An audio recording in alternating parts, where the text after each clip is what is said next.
Let's mic news at 7। Bharat सरकार के संस्कृति मंत्रालय ने राष्ट्रीय स्वयंसेवक संघ यानी आरएसएस के 100 वर्ष पूरे होने के अवसर पर प्रिंट मीडिया में विज्ञापन देने पर कुल 76,13,129 रुपए खर्च किए हैं। ये जानकारी आरटीआई एक्ट 2005 के तहत दाखिल याचिका के जवाब में 13 अप्रैल को जारी की गई।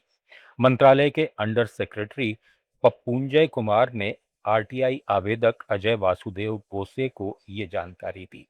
आवेदक ने सवाल उठाया है कि जब आरएसएस एक गैर पंजीकृत संगठन है और टैक्स नहीं देता, तो टैक्स पेयर के पैसे से उसके निजी आयोजन का प्रचार क्यों किया जा रहा है। ये खर्च आजादी का अमृत महोत्सव सेक्रेटेरिएट के माध्यम से किया गया है। प्रधानमंत्री नरेंद्र मोदी और ऑस्ट्रिया के चांसलर क्रिश्चियन स्टॉकर ने नई दिल्ली के हैदराबाद हाउस में एक द्विपक्षीय बैठक की। इस बैठक में व्यापार, निवेश, ग्रीन टेक्नोलॉजी और जरूरी क्षेत्रों में सहयोग बढ़ाने पर फोकस किया गया। पीएम मोदी से मुलाकात से पहले ऑस्ट्रियाई चांसलर ने राजघाट पर महात्मा गांधी को श्रद्धांजलि दी।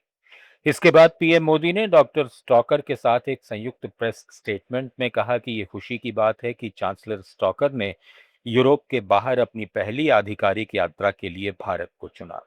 इंफ्रास्ट्रक्चर और इनोवेशन सहित विभिन्न क्षेत्रों में भारत और ऑस्ट्रिया लंबे समय से भरोसेमंद साझेदार रहे हैं।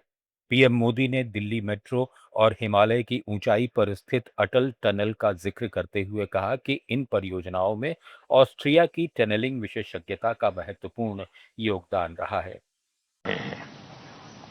फ्रेंड्स, इंफ्रास्ट्रक्चर, इनोवेशन और सस्टेनेबिलिटी में भारत और ऑस्ट्रिया भरोसेमंद साझेदार रहे हैं। दिल्ली मेट्रो हो या हिमालय पर 10,000 फीट की ऊंचाई पर बना अटल टनल, ऑस्ट्रिया की टनलिंग एक्सपर्टीज ने अपनी मजबूत छाप छोड़ी है। इतना ही नहीं, रेलवे प्रोजेक्ट से लेकर गुजरात के गिरनार रोपवे तक, क्लीन एनर्जी से लेकर अर्बन डेवलपमेंट तक भारत के कई इंजीनियरिंग प्रोजेक्ट्स में ऑस्ट्रियन कंपनियां सक्रिय भागीदार रही हैं।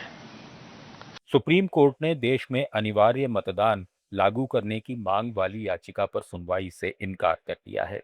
चीफ जस्टिस सूर्यकांत की अध्यक्षता वाली बेंच ने कहा कि यह मामला पूरी तरह नीति निर्माण का है और न्यायपालिका इसमें दखल नहीं दे सकती।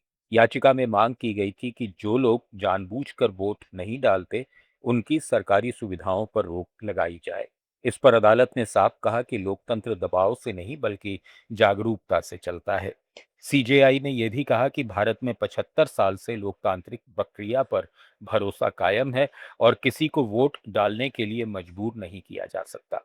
कोर्ट ने यह भी माना कि अनिवार्य मतदान लागू करने में कई व्यावहारिक दिक्कतें हैं, इसलिए इस तरह के आदेश जारी नहीं किए जा सकते।